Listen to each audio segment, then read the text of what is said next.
Pada kesempatan kali ini kita akan berbincang dengan putra terbaik Minang, yaitu Mak Datuk Yusper Patih. Yeah. Pada kesempatan kali ini kita akan berbincang tentang matrilineal. Sebetulnya apa sih matrilineal gitu? Banyak orang bertanya, apa itu matrilineal? Matrilineal itu adalah menarik garis keturunan dari ibu. Yeah. Dan di seluruh dunia penganut aliran ini tidak banyak. Hanya beberapa di Cina ada, di Ghana, Afrika ada, di Panama, India maupun di Gurun Sahara itu ada beberapa suku yang menganut garis keturunan ibu. Nah, Minangkabau adalah salah satu suku terbesar yang dimiliki Indonesia dan menganut garis keturunan ibu yang kadang-kadang nih Mak, ada yang bilang kita punya pepatah ada besan di sarak, sarak besan di kitabullah. Nah, sedangkan di Islam itu kan garis keturunan dari ayah. Ini yang sering menimbulkan pertentangan atau ada orang yang mengatakan bahwa ini pertentangan enggak ya gitu kan. Nah, jadi sahabat budaya di seluruh Nusantara, sebelum kita mendengar jawaban dari Mak Datuk, saat ini Kabalai podcastnya BPNB Sumbar itu tidak di studio mini kami, tetapi kita melakukan rekaman di luar Kota Padang, di luar studio, dengan background. Jangan disangka ini adalah background yang artificial atau background yang gambar ya. Kita sekarang kan memang benar-benar berada di pinggir Danau Manijo ya Mak ya. Bukan lukisan ya. Bukan lukisan. Meskipun nanti digambar pasti nampaknya seperti lukisan. Jadi sudah saya informasikan sekarang sahabat budaya di seluruh Nusantara bahwa ini benar-benar saya berada di pinggiran Danau Maninjau. Nah, jadi Mak bisa diterangkan nggak atau ada pendapat Mama kenapa kita itu menganut sistem matrilineal? Baiklah. Matrilineal artinya mengambil garis keturunan dari garis keibuan, kan itu. Sedangkan patrilineal yaitu kekuasaan berada di tangan perempuan. Patrilineal dari ayah ya gitu ya. Itu bedanya. Matrilineal bahwa garis keturunan dari ibu. Kemudian matriarkat artinya perempuan yang berkuasa. Itu bedanya milenial dengan matriarkat.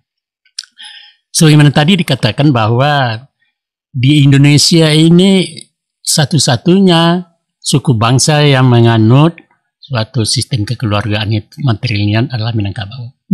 Tidak ada satupun di Nusantara ini yang mengambil garis keturunan seperti Minangkabau. Terkecuali ada beberapa suku bangsa di Afrika barangkali ada, di Amerika suku Indian barangkali, tapi umumnya dari Asia Tenggara sampai ke Nusantara tidak ada yang memakai sistem kekeluargaan matrilineal.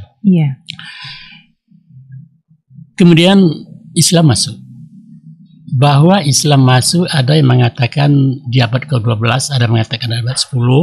Yang jelas waktu Islam masuk, Minangkabau sudah matrilineal. Sebelum Islam masuk, sebelum Islam ada, kita sudah matrilineal. Sudah matrilineal. Mungkin saat itu mengatakan nasab. Tapi setelah Islam masuk ke Minangkabau, membawa paham Rasulullah bahwa nasab daripada orang manusia itu adalah dari ayah, bukan dari ibu. Nasab ya. Jadi maksudnya di situ ialah bahwa garis keturunan yang benar yang diakui sampai ke atas dan ke bawah adalah dari keturunan ayah. Sekarang orang Minangkabau memakai keduanya. Bukan garis keturunan yang dipakai dengan istilah bukan nasab ya, bukan nasab dipakai, tapi suku, bersuku kepada ibu, bernasab kepada ayah. Gitu. Jadi nasab ini memang memerlukan ada pengaruhnya ataupun mempunyai nilai-nilai hukumnya seperti pusaka itu diatur oleh Raid Arta Pusaka Tinggi Rendah kan. Kemudian mengenai perwalian seorang wanita di Minangkabau itu mesti dinikahkan oleh ayahnya atau kakeknya atau saudaranya atau saudara seayah gitu ya. Nah, itu yang dikatakan nasab. Jadi bagi keduanya orang Minang mengatakan bersuku kepada ibu, bernasab kepada ayah. Contoh, Buya Hamka sendiri namanya itu, Hamka itu nama kependekan. Hamka itu Haji Abdul Malik Karim Amrullah. Itu nasab. Iya.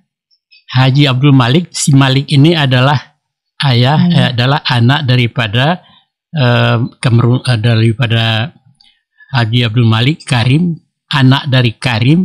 Karim ini adalah anak dari Amrullah. Jadi Hamka itu Haji Abdul Malik Karim Amrullah. Itu nasab.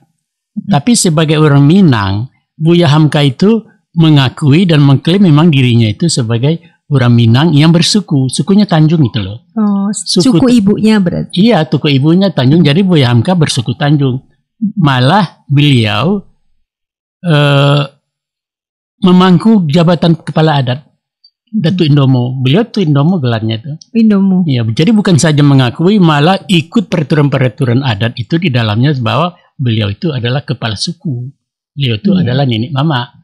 Yang gelarnya Datuk Indomo, dipakai kedua-duanya itu. Jadi sebagai Muslim dia memakai nasab, sebagai Minang dia memakai suku. Nah itu. Kemudian kenapa? Dari mana orang Minang mencontoh? Dari mana orang Minang itu bertolak bahwa kita bersuku kepada ibu, bukan kepada ayah seperti orang Batak atau orang Manado kan, pada ibu. Begini, ada memang satu cerita ini legenda tahulah kita kan Tayan Tengga. Yaitu bahwa pada suatu saat Datuk Ketemunggungan, Datuk Perpati ini berlayar, kemudian perahunya ini tersekat karang Tanglawi ya, tersakit karang. Sudah itu orang melompat ke dalam untuk mengeluarkan sampan tadi dari karang itu. Si anak membantu, seluruhnya adalah kemenakan, dan anak tidak membantu. Anak mencaliak menonton saja.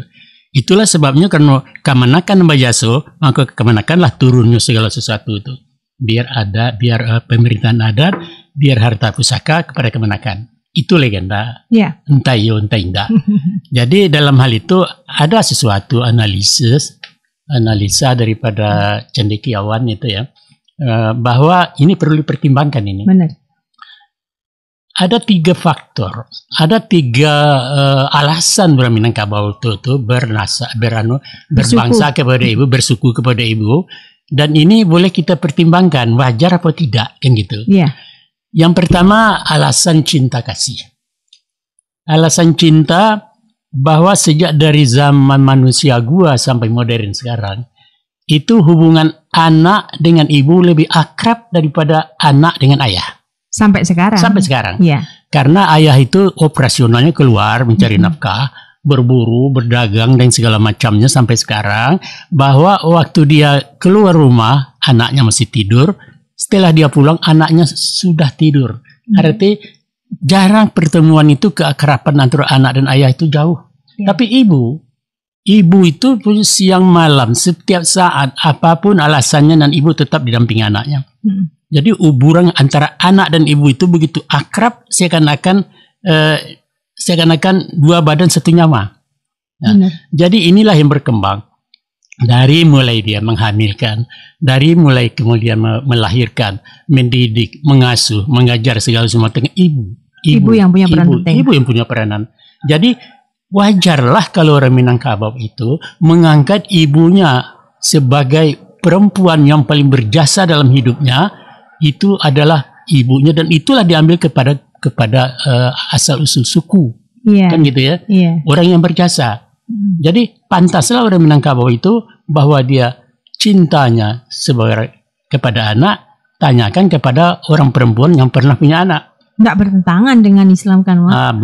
Jauh enggak. Kemudian si anak pun begitu juga. Ibunya itulah sebagai pelipus laranya. Ibu itu tempat mengadu.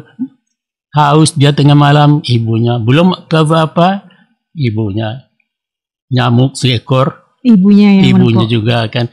Mau cebok, mau apa saja. Keinginan anak ini sejak dari mulai dalam kandungan sampai bayi, sampai kanak-kanak, ibu yang berjasa. Pantas nggak orang Minangkabau mengangkat perempuan itu sebagai bunuh kandung, sebagai induk persukuan?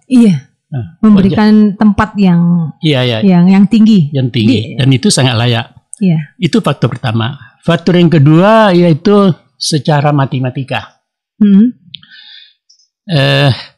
Kalaulah dikatakan hubungan ibu dan ayah itu sebagai suatu perkongsian, Ya, umpama ini maaf, sebagai pengkhususan tani umpamanya ya, bahwa ayah dan ibu itu sama-sama mengelola sawah. Akan tetapi asetnya lebih banyak ibu dari ayah. Yang pertama sekali bahwa mereka punya bibit awal sama. Banyaknya sama, maaf ngecek, sama banyak. Ya kan? Banyak sama banyak. Nah sekarang siapa punya sawah? Ibu. Nah rahimnya, ibu kan? Kemudian ibu nampunya nan menyanyi nan mayari tetap ibu. Iya kan? Kemudian supaya padiku subur dan memupuk sia. Ibu masih.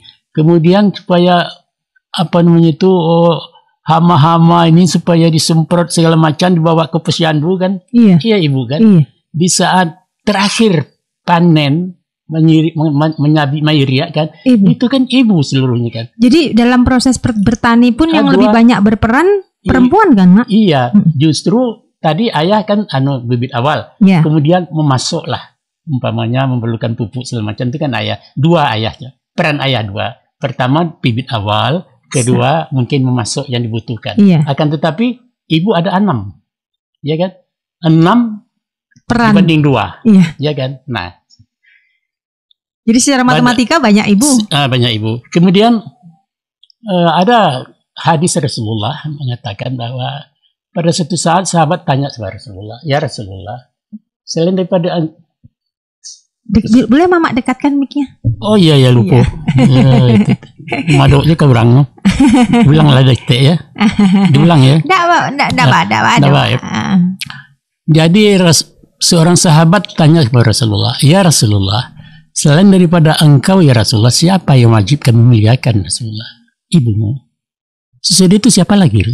Ibumu. Sudah itu ibumu. Nah, sudah itu siapa lagi Rasulullah? Ada lagi? Ada. Siapa? Bapakmu. Baru yang ketiga. Yang ketiga. 3 untuk ibu, 1 untuk bapak. Sebanding nggak dengan 6:2 dengan 3:1? Sama. Wajar. Jadi orang Islam, orang Minangkabau itu mengamalkan ajaran Islam sebelum Islam masuk, dia sudah menggunakan itu. Iya. Alun Japang leho. Nah itu istilah kami dia punya di Paremannya. Alun tibo ajaran boleh do Islam memakai ajaran itu. Jadi masalah itu secara logik, secara apa namanya matematika ya. Nah sekarang secara logika. Secara logika seorang bayi yang lahir, yang dilahirkan ibunya, ya kan? Itu pasti anak ibunya. Anak yang lahir, ya, pasti anak ibunya yang melahirkan. Pasti itu. Walaupun itu anak tabung, ya, bayi tabung, tapi tetap ibunya melahirkan. Nah sekarang, apakah pasti seorang bayi yang lahir itu adalah anak suaminya secara biologis? Benar. Belum tentu kan? Belum tentu. Mungkin saja ada kecelakaan waktu dia, mungkin saja ibunya selingkuh dulunya, maka secara biologis bukan anak dia. Nah, itulah barangkali makanya dikatakan dalam Islam itu bin Yusbir bin Jalil. Anu kata ayah si Jalil itu anak den tuh. Kata Jalil kan. Binti itu anak den dan pada situ. Jadi ibu tidak perlu lagi kan. Nggak perlu ada penguatan dengan ditabalkan dalam nama ya. Nggak perlu diklaim lagi itu anak dia, orang tahu kok. 9 bulan 10 hari dia menghamilkan, bidan sendiri mengeluarkan itu, menolongnya ke, mengatakan perutnya. Memang saya yang menolong itu anak dia. Tidak perlu lagi ibu mengatakan anak saya. Nah itu suatu menurut saya ya logika, ya kan. Nggak mungkin seseorang itu tuh bukan anak ibunya. Tapi belum tentu anak ayahnya, kan gitu. Jadi barangkali ketiga faktor itu, ketiga alasan itu barangkali itulah alasan orang Minangkabau itu untuk mengambil suku kepada ibunya, karena manusia yang paling berjasa dalam hidupnya itu adalah ibu. Ibu. Nah juga sampai sekarang begini kan, walaupun bukan Minangkabau. Waktu Soeharto jadi presiden, Ibu Tintu kan jadi ibu negara. Waktu SBY, Ibu Ani. Tapi waktu si Megawati jadi presiden, dikatakankah topik ke masjid itu Bapak Negara? Enggak. Enggak pernah. Benar, Pak. Iya kan? Nah, Kemudian ada ibu kota, tidak ada ayah kota. Bapak kota enggak ada. Tidak ada bapak kota. Kapal induk, ada kapal induk, ada papa induk. Enggak ada. Ada kapal papa, tidak ada. Semuanya ibu. Ibu Pertiwi? Ibu Pertiwi, ibu negara, kan Iya. semuanya ibu kan. Jadi memang ibu inilah pakai peranan. Bahkan kunyit itu adalah ampu kunyit. Ampu itu artinya ibu. Iya. Ibu. Ibu jari? Ibu jari, tidak ada bapak jari kan, tidak ada. Nggak ada. Nah, jadi karena ibu itulah alasan orang Minangkabau, dan itu sangat logis dan itu sangat ilmiah kalau dikatakan orang Minangkabau itu beralasan karena 3 faktor itu, paling tidak 3. Iya. Ya mungkin lagi yang lain ya. Nah itu rasanya bisa dipertanggungjawabkan dan itulah alasan Jadi orang Minangkabau. tidak ada alasan bahwa ini bertentangan dengan syariat Islam Tidak. dan tidak bertentangan juga dengan adat bahasa di serak-serak bahasa di Tidak. Kitabullah, justru saling mendukung ya Mak ya Iya, sebetulnya. Iya. Nah, jadi seolah-olah kalau pandangan orang di luar Minang itu, Iya. jadi Bundokan Doang atau ibu di Sumatera Barat itu super power. Dia Iya, yang iya, menguasai segalanya. Jadi Iya, iya. kesannya seperti itu Mak. Iya, iya. Jadi kalau menurut Mama gimana nih? Apa betul perempuan-perempuan Minang itu memang super power dan menguasai segalanya? Tidak. Nah. Dia itu cepat terbatas. Cepat terbatas. Terbatas. Perempuan Minang. Kekuasaannya terbatas kan. Artinya Oh. mana yang ibu punya tuh yang mana, ini bukan. Ini kaum punya ini. Oh. Kata mama mengatakan enggak kau punya gitu. Walaupun dia yang memanfaatkan, walaupun dia ngambil hasil padi, dia nunggu rumah, tapi bukan dia punya. Enggak punya awak deh kok, menumpang deh kok. Hak garap, hak pakai, Iya. itulah hak perempuan. Jadi dia diberi, tapi bukan seluruh Tidak kekuasaan seluruh diberikan. kewenangan. Enggak kewenangan berikan dia. Tapi itu bedanya kan matriarkat memang begitu. Ini Kalau matriarkat kan tangan besi berkuasa penuh. Iya. Ini matrilineal. matrilineal. Jadi dalam hal itu perempuan dalam hal itu bukan super body, bahwa bukan semau Iya itu. bukan bakat tuden, tidak bisa. Dia tuh terbatas. Nah, diberikan kebebasan tapi terbatasannya sampai sini. Tidak boleh kami berbuat lebih banyak dari ini. Maka di Minangkabau dikatakan wanita bunda kandung itu amban purua aluang bunian. Artinya Mak, Amban purua itu, amban itu ikat pinggang. Purua itu ada puro, ada saku-sakunya tuh. saku-saku itu Iya. namanya purua itu. Iya. Incang, ada orang katakan incang. Nah, itu yang dipegang. Jadi aluang bunian itu di dalam surat-surat berharga atau barang-barang emas ada semacam alung itu ya, kira-kira 50 cm, itu kayu bulat yang dipahat kemudian ditutup. Oh, tempat menyimpan. Tempat menyimpan. Jadi sebetulnya perempuan itu bendaharawati. Oh. Kan megang kunci, Iya. tapi dia itu nggak boleh sembarang buka kuncinya kalau tidak seizin mama. Nah ini Gitu. yang sahabat budaya di seluruh Nusantara perlu ketahui, bahwa meskipun menganut matrilineal, Ya, tetapi bukan berarti segala kekuasaan ada di tangan perempuan. bukan. Tetapi Ya, saling kontrol ya, ada ya. di situ. Jadi Iya. tujuannya sebetulnya kan kalau boleh saya simpulkan, matrilineal itu melindungi perempuan. Betul, iya. Karena apa? Karena menurut agama juga begitu. Ar-rijalu qawwamuna 'alan nisa. Laki-laki itu adalah pemimpin bagi wanita. Iya. Justru orang laki-laki itu melindungi, memelihara orang yang dilindunginya itu perempuan.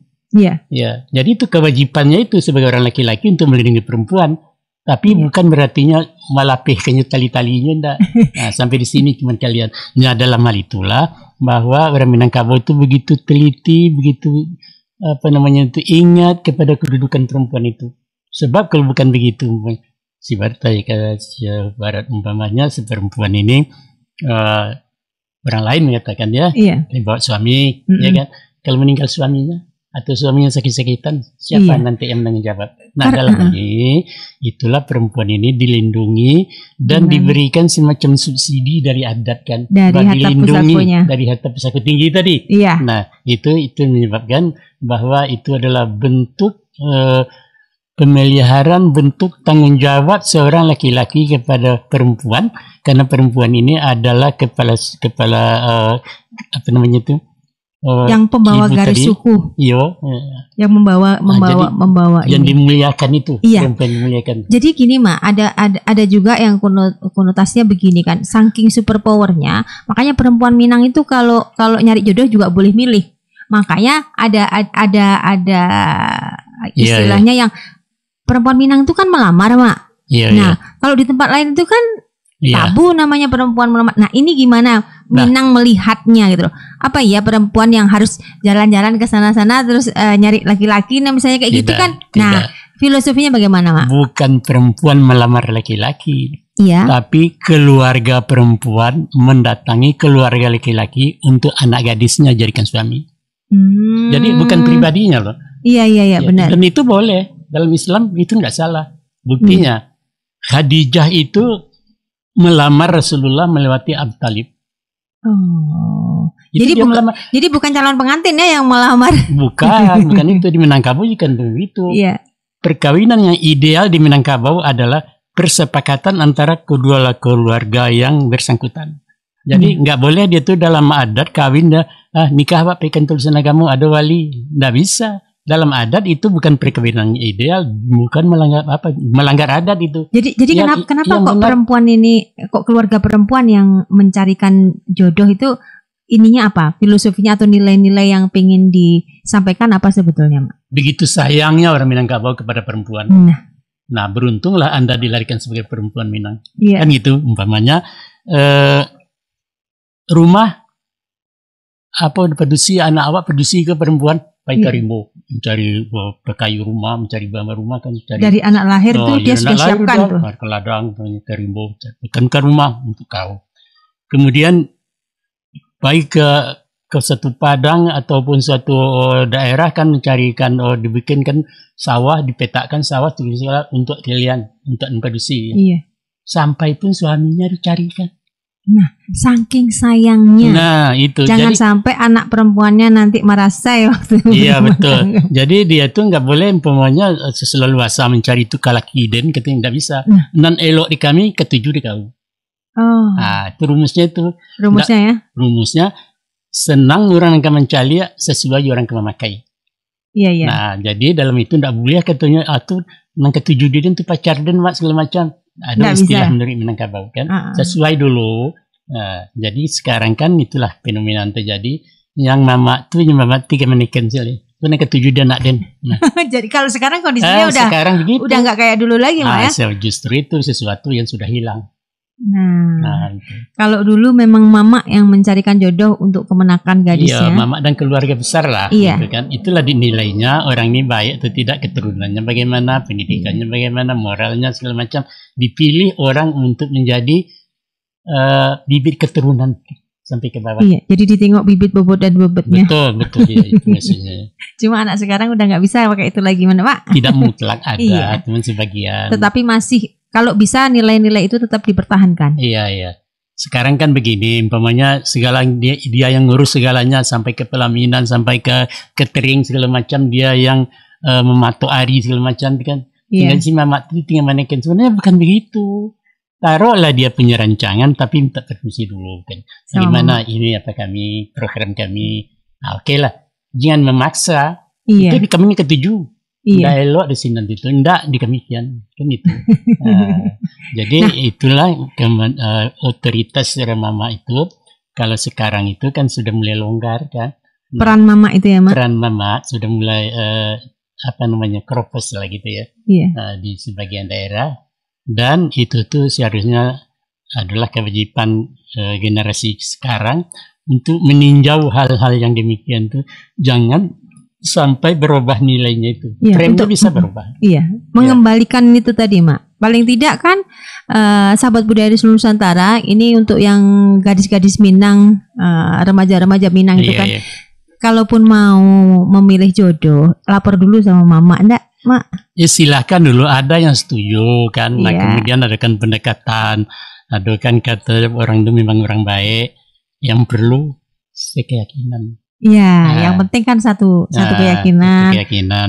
Sekarang kan orang karena melihat orangnya ganteng, orang melihat orangnya kaya, berkedudukan, kan punya figur, yang lain-lain itu sudah hilang, sudah kabur. Ya.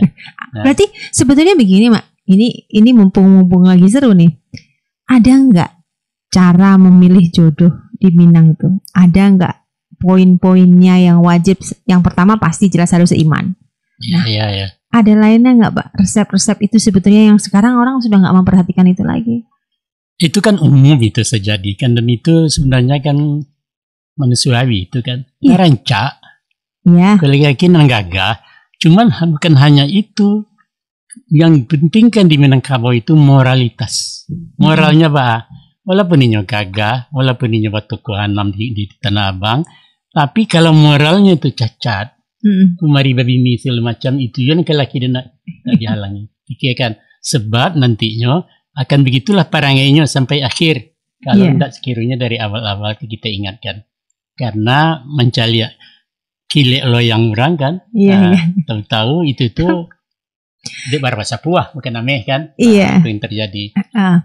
Jadi kan Mak, ada sebenarnya kan yang menggelitik saya gitu loh, bahwa orang Minang, khususnya laki-laki Minang tuh kan, Iya. bercerai itu kan pantang sekali gitu. Betul. Tambuh boleh kan tak gitu.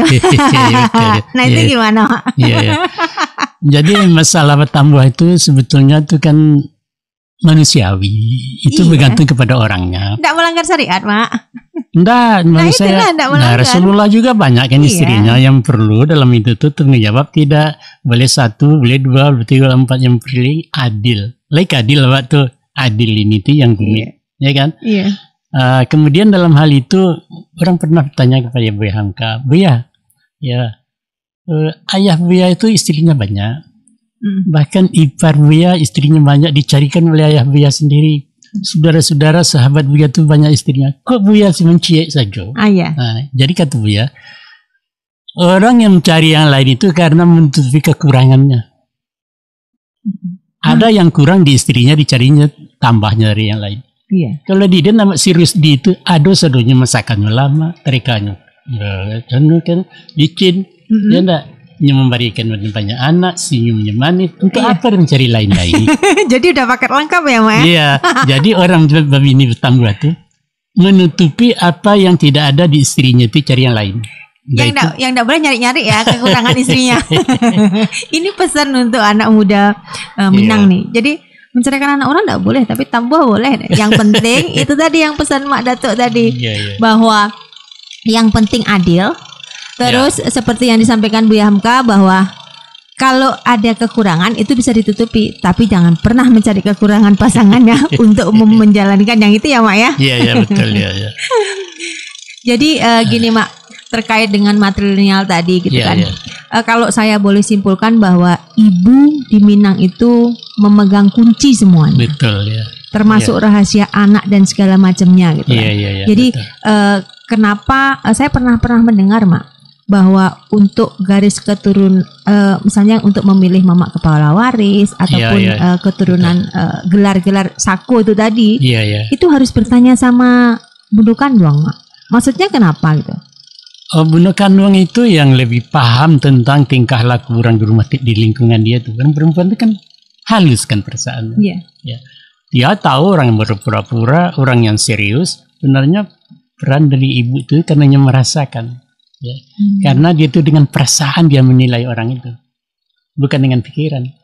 Nah itu sebabnya jenazah itu disembayangkan kalau perempuan itu di tengah tentang hatinya, kalau perempuan, kalau laki-laki tentang kepalanya.